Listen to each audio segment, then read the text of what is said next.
Matthew Henry's Commentary on the Whole Bible. An exposition, with practical observations, of the book of the prophet Malachi. Introduction.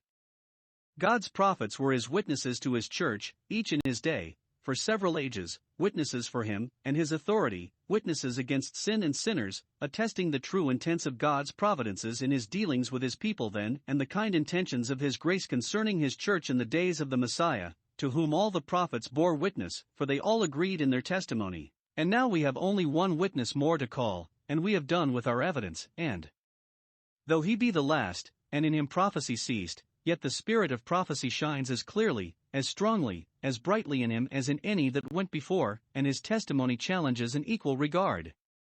The Jews say, prophecy continued 40 years under the second temple, and this prophet they call the seal of prophecy, because in him the series or succession of prophets broke off and came to a period. God wisely ordered it so that divine inspiration should cease for some ages before the coming of the Messiah, that great prophet might appear the more conspicuous and distinguishable and be the more welcome. Let us consider 1. The person of the prophet. We have only his name, Malachi, and no account of his country or parentage. Malachi signifies my angel, which has given occasion for a conjecture that this prophet was indeed an angel from heaven and not a man, as that Judges 2 verse 1. But there is no just ground for the conjecture. Prophets were messengers, God's messengers. This prophet was so. His name is the very same with that which we find in the original, chapter 3 verse 1, for my messenger, and perhaps from that word he might though, probably, he had another name, be called Malachi. The Chaldee paraphrase, and some of the Jews, suggest that Malachi was the same with Ezra, but that also is groundless. Ezra was a scribe, but we never read that he was a prophet. Others, yet further from probability, make him to be Mordecai. But we have reason to conclude he was a person whose proper name was that by which he is here called.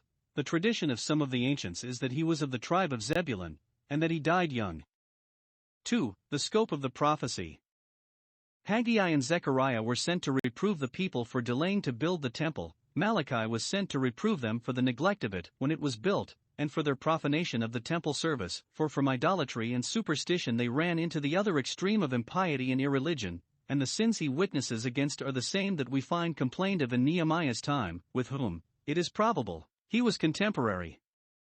And now that prophecy was to cease, he speaks more clearly of the Messiah, as nigh at hand, than any other of the prophets had done, and concludes with a direction to the people of God to keep in remembrance the law of Moses, while they were in expectation of the gospel of Christ.